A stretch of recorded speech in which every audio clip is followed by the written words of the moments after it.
The Frisco Memorial High School community gathered tonight in grief after the stabbing death of a teenager at a track meet. Another teenager, a student at Frisco Centennial, is now charged with the murder. 17-year-old Austin Metcalf's twin brother was at the track with him. His family says he died in his brother's arms. I don't know. I got a phone call from Hunter.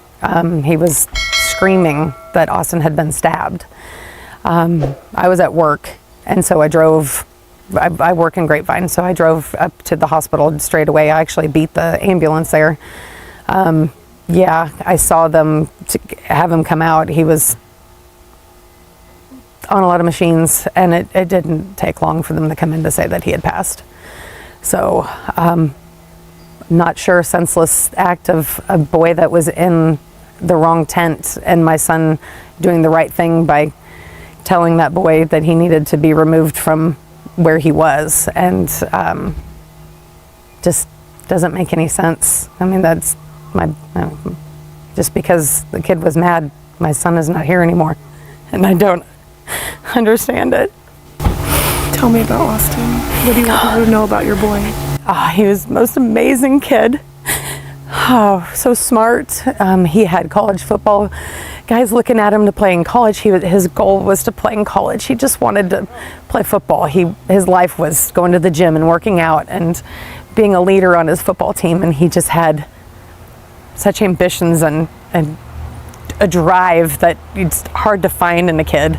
And he's just such a good spirit. And so many kids loved him. And his brother's lost his best friend. They're twins, right? Yeah, identical twins. Yeah. They've been like, they are the best of friends. Like, just, I'm so worried about my son because he's gonna have to face this world alone now because he had a brother that was with him the whole time, and now he's gonna have to do it alone. And I'm just so worried about him. I really am. Was Hunter with Austin today? He was. They made him go away when they were doing CPR on him, but he was there when he was stabbed, and he was holding, I guess, the wound to keep it from, he was trying to save his brother. But I think he said he saw when he took his last breath and before the CPR came back in. So for what I heard, he was unresponsive for 5 minutes. They were able to revive him a little, but I think it was too little too late. On the morning of April 2nd, 2025, two 17-year-olds who had never met crossed paths beneath a rain-soaked tent at a Texas high school track meet. Minutes later, one of them lay dying, and the country would spend the next year arguing over a single question. Was it murder, or was it self-defense? A gray, rain-soaked morning at Kuykendall Stadium in Frisco, Texas. Athletes from schools across North Texas crowded beneath the team tents in the bleachers, waiting out the weather. Under one of them, the tent belonging to Memorial High School, sat a student from a rival school. He had been asked to leave. Once, then again, by some accounts more than a dozen times. The words grew sharper. A hand slipped into a backpack, and a warning followed, "Touch me and see what happens." The students thought he was bluffing. Then, witnesses say Austin Metcalf leaned in. One motion. That was all it took. Seconds later, a 17-year-old boy lifted his bloodied shirt, looked down at his own chest, and spoke the words no one under that tent would ever forget. "I think I got stabbed." To understand what was lost beneath that tent, you have to go back. Before the knife, before the headlines, before a confrontation between two strangers became something the whole country thought it had the right to argue about. You have to meet Austin Metcalf, not the symbol, not the hashtag, but the 17-year-old. He was a junior at Frisco Memorial High School, on a sprawling suburban campus about 20 minutes north of Dallas. By every account from the people who actually knew him, he was the kind of kid a town remembers. A dual-sport athlete who played football and ran track, with a shelf of awards from his junior football season already behind him. A student who tutored his classmates in algebra. A friend with what those classmates would call an infectious laugh, the kind that carried clear across a stadium. And more than anything, the people closest to him kept returning to one quiet quality. He showed up. Several of them remembered the same small thing, that Austin came to their games whether the team was winning or losing, and cheered so loudly it bordered on embarrassing. If you have someone like that in your own life, someone whose absence you can't quite imagine, hold on to that thought as this story goes on. Ask yourself, when you reach the end, whether justice ever really fills the space a person like that leaves behind. Tell me in the comments who that person is for you. Because the center of Austin's world wasn't football, or track, or any field at all. It was the boy who looked exactly like him. Austin had an identical twin brother, Hunter, born about 2 minutes after him. They were, in Hunter's own words, one person. "We did everything together," he would later say. "Everything the same. We connected so well." I mean, our relationship is really the tightest I've ever seen in somebody, like, between two human beings. I mean, we did everything together. Clean the dishes together, do the yard work together, sports, you name anything in the world, it's always us two and one thing. So you're always just basically one person. Were you guys just a few minutes apart? 4 minutes. Austin was first by 4 minutes. He got stuck in me. So technically your bigger brother. Yes, ma'am. He does a lot of big brother stuff around. He's always on my back. Even if I'm in the wrong, he'll always take my side no matter what it is. So it's just really heartbreaking to see someone that cares for you that much and does everything even by your side no matter what, just pass away like that. Your mom told me that you were there. Yes, ma'am. If you don't mind, what happened? There was this kid, before I knew his name now, this kid was sitting under our tent at track. We asked him to move. He started getting aggressive and talking reckless. And my brother stepped in and said, "You need to move." And he's like, "Make me move." Austin grabbed his backpack. The kid, I tried to whip around as fast as I could, but I didn't see the stab. But then I look at my brother, and I'm not going to talk about the rest. So just that's just what I saw. And I tried to help him, but It was just senseless. it was really senseless. Really, I don't know why a person would do that to someone just over that little argument. It's just crazy in this world nowadays how people just up and do that. Like that man has a family. That man has people that care about them all the time, and he did everything for our family too. He was a strong man. He was a strong kid. I was strong, and I know I'm strong too, but he's a little stronger. But he did a lot for our family and a bunch of stuff that we just don't recognize. And it's just like, especially throughout our friends too, like everyone knew, like he was the peacemaker. That's what I'm saying. Like, I heard someone who really makes peace, really calms peace down. He makes everything sail smoothly.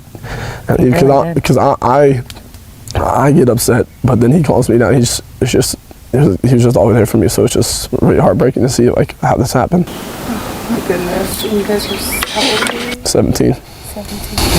I saw a little article say you guys were 16. I wasn't sure.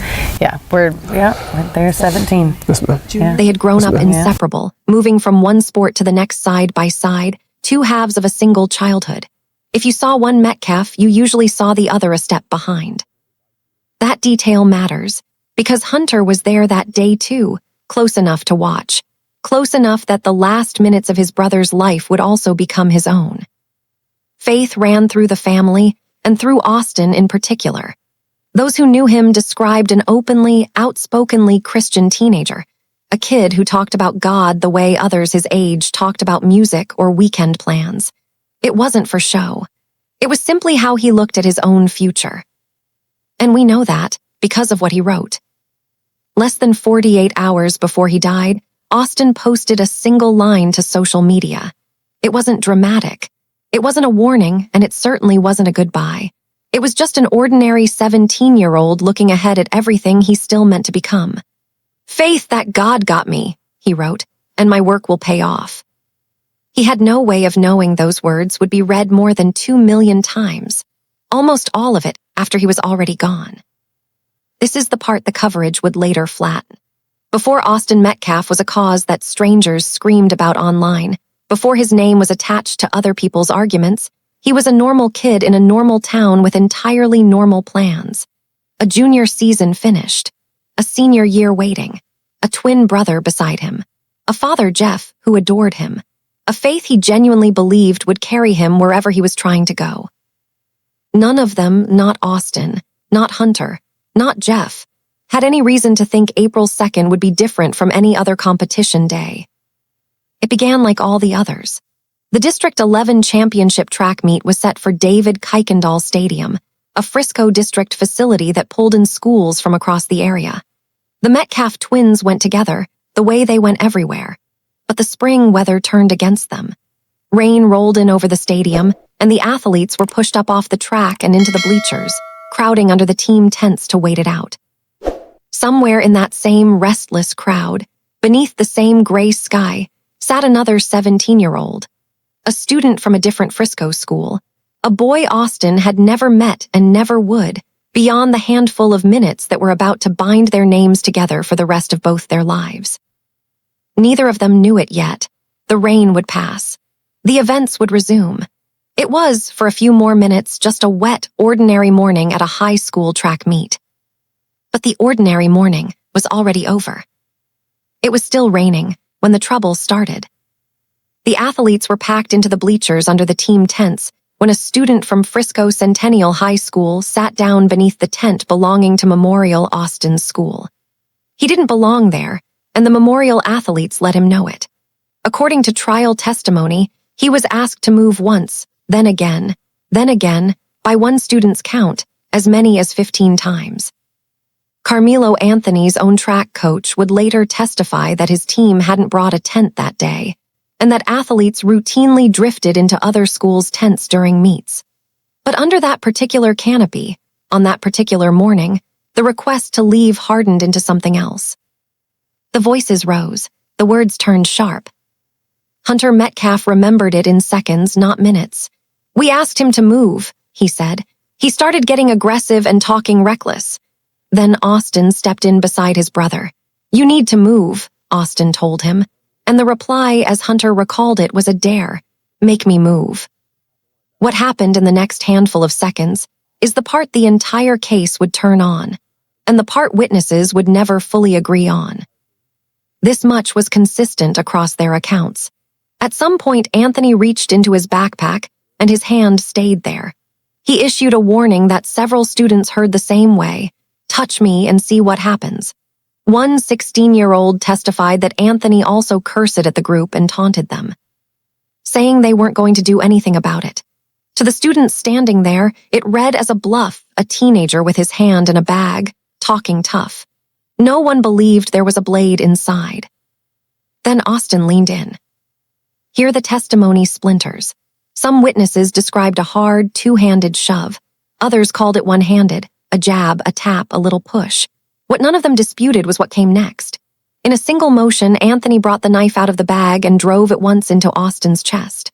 A 5-inch folding knife, which a Frisco detective would later testify was legal to carry in Texas, even inside a stadium. One wound. It pierced his heart. For a moment, the boy who had been stabbed didn't seem to grasp it himself. Austin fell down the bleachers onto his back, and then he stood back up. He lifted his shirt. His chest was bloody. "I think I got stabbed," he said, and then quietly, "Oh my God." It had taken, by his twins' account, under 30 seconds. Hunter spun around to find his brother already going down. "I tried to whip around as fast as I could," he would say later, his voice breaking. "I tried to help him." He would say little more than that about what followed, only that he held on. The brother he called his other half was bleeding out in his arms on a set of stadium bleachers in the rain. Karmelo Anthony did not stay. He ran. He dropped the knife. He did not turn on anyone else, a detail his defense would lean on heavily. When officers reached him, he complied without resistance, and according to police, he didn't deny what he'd done. He acknowledged it. He asked the officers whether Austin Metcalf would survive. And he asked them something else, whether what had just happened might be considered self-defense. Paramedics worked over Austin on the bleachers. Body camera footage, later played for a jury, captured officers performing CPR on the 17-year-old as his twins' cries cut through the noise. Austin was rushed to a hospital. His father, Jeff, arrived to find his son on a gurney, blood-soaked, a wound in his chest. In the last moments they had together, Jeff kissed his son's forehead and ran his fingers through his hair. Austin Metcalf was pronounced dead. He was 17 years old. The news moved fast, first through the families at the stadium, then through Frisco Memorial, then far beyond. A district track meet, a dispute over a seat under a tent. It was the sheer ordinariness of it that made it almost impossible to absorb. Students who had been cheering minutes earlier were now witnesses to a killing. By nightfall, the facts everyone could agree on were brutally simple. Two boys who had never met had argued under a tent. One was dead. The other was in custody, already telling police he had done it, and already asking whether the law would call it a crime. That single question, murder or self-defense, would not be answered for more than a year. And before any courtroom came near it, it would tear through that community, across the state, and into a national fight that had very little to do with two teenagers under a tent. Karmelo Anthony was arrested the same day Austin Metcalf died. Within weeks, a Collin County grand jury indicted him on a charge of first-degree murder. Because he was 17 at the time, and because Texas law treats 17-year-olds as adults, he would be tried not as a juvenile, but as an adult facing a sentence that could reach life in prison. In a quieter case, that might have been the whole early story. An arrest, a charge, a long wait. But this case did not stay quiet. Within days, it stopped belonging to Frisco at all. The killing detonated online. Clips, screenshots, and second-hand accounts raced across social media, and almost immediately the story was pulled into the country's oldest and rawest fault line. Karmelo Anthony is black. Austin Metcalf was white. And to a great many strangers who had never set foot in Frisco, that single fact became the entire story, proof, depending on which feed you scrolled, of one injustice or its mirror image. Pundits weighed in. Activists chose sides. The case hardened into a kind of national Rorschach test. Each camp certain the two boys under that tent proved everything it already believed. It is worth stating plainly what the people closest to the case said about that. Lawyers on both sides would later tell the jury the tragedy had nothing to do with race. And Austin's own father, Jeff Metcalf, publicly condemned those trying to turn his son's death into racial ammunition.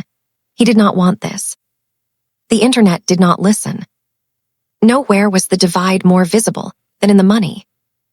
Within days of the killing, a fundraiser appeared for Anthony and his family on the crowdfunding platform GiveSendGo, and it climbed at a speed that startled even the people running it.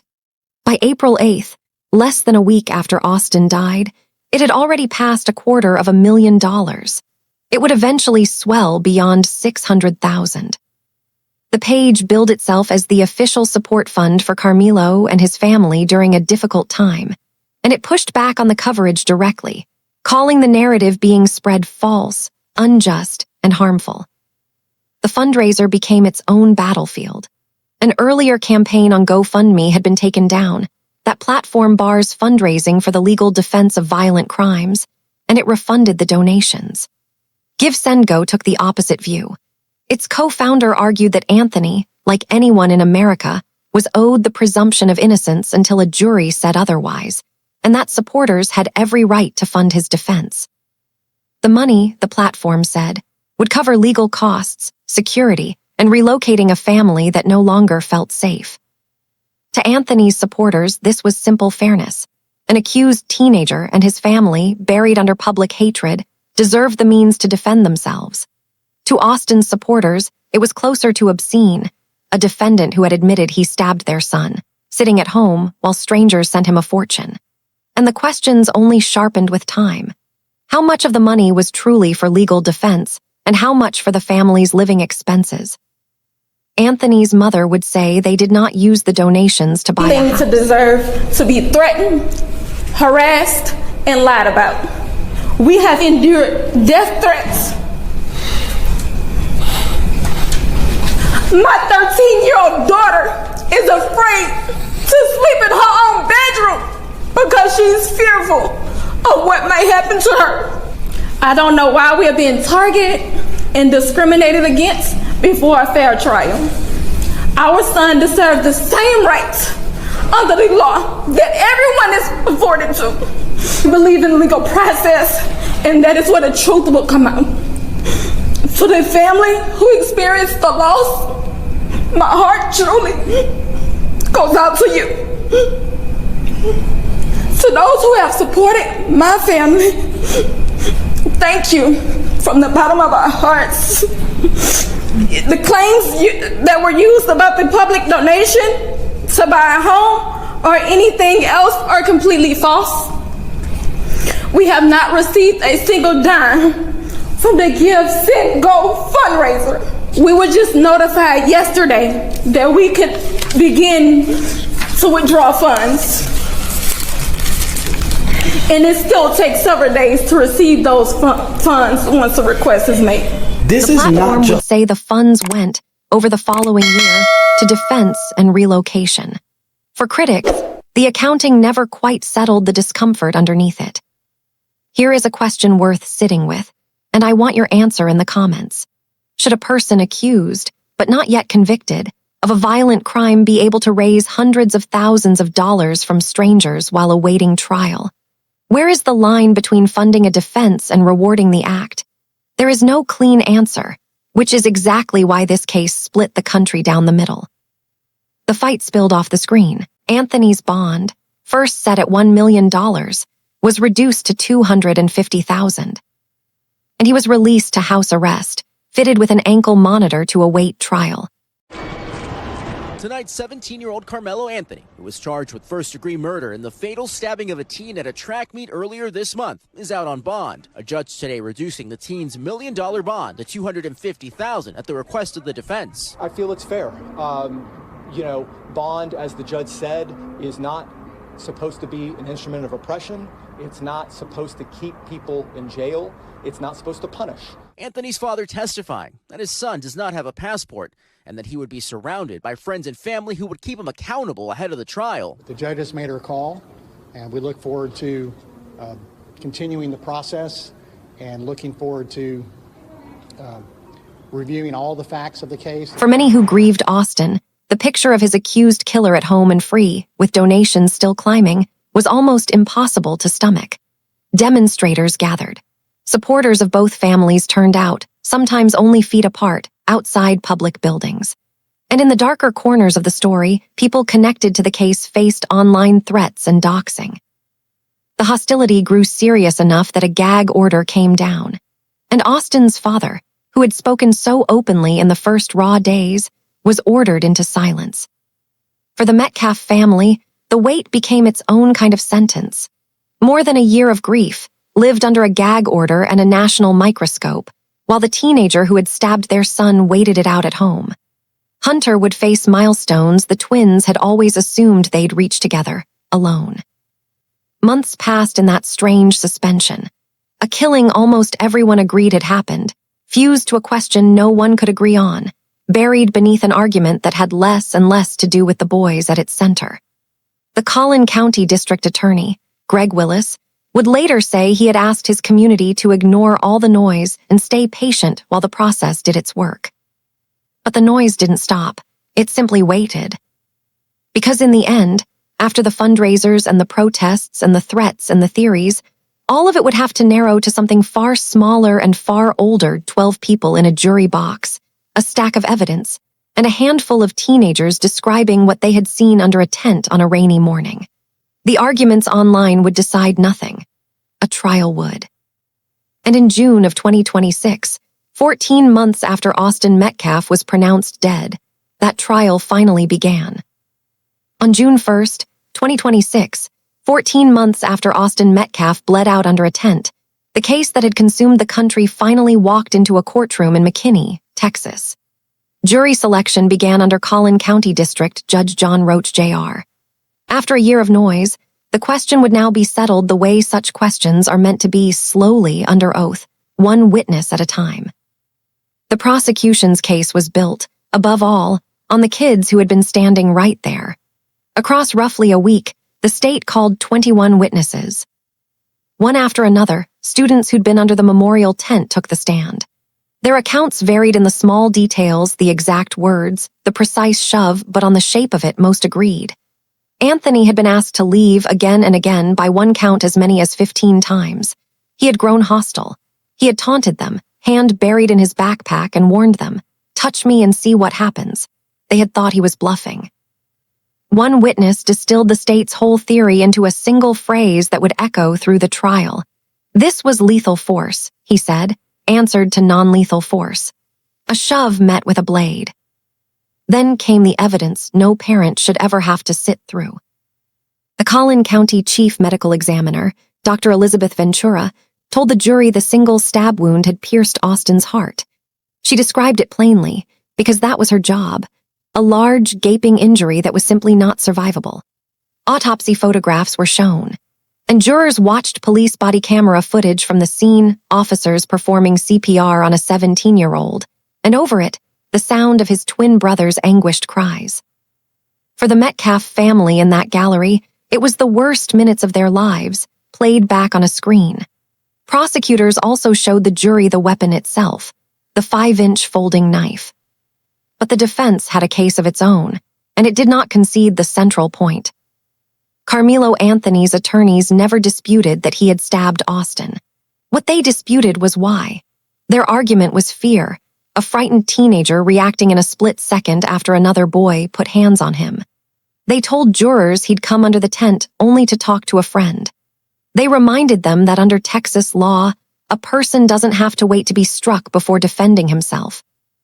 They called Anthony's track coach, who testified that athletes routinely sat in other schools' tents, and that Anthony had been nominated by his own teammates as a captain, though the coach also admitted there was no good reason for any athlete to be carrying a knife.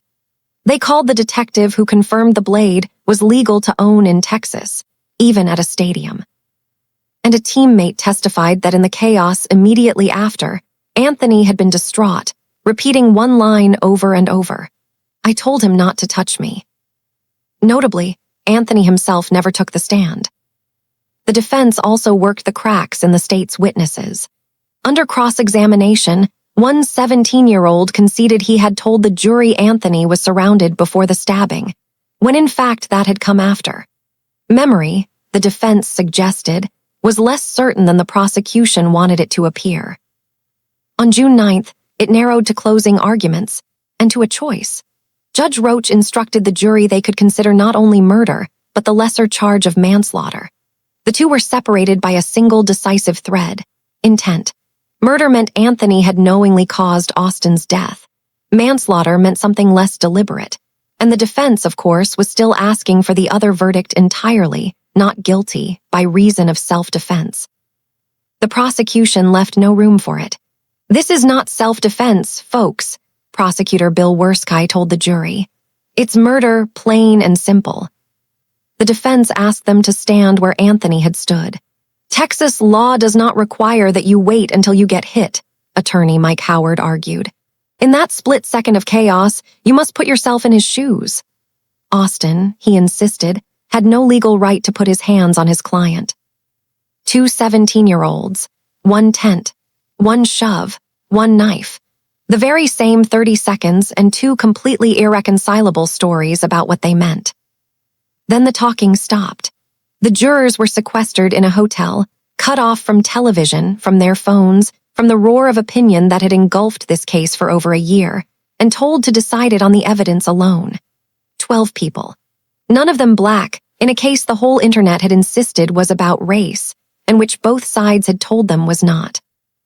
In that courtroom and far beyond it, everyone waited. On one side of the line lay a sentence that could run from 5 years to life. On the other lay the possibility that Karmelo Anthony would walk out a free man, his account of self-defense believed. After 14 months of fundraisers and protests and screaming feeds, it now rested entirely with 12 strangers. And the answer to the only question that had ever truly mattered was about to arrive. On June 9th, 2026, the jury returned. After 14 months of argument, the answer came down to a single word: guilty. Karmelo Anthony was convicted of murder. The question the entire country had screamed itself hoarse over, murder or self-defense, was finally answered. Not by a hashtag, not by a fundraiser, but by 12 people who had heard all of it under oath. They rejected the self-defense claim. They found that Anthony had knowingly taken Austin Metcalf's life. That same day, the trial moved to its punishment phase.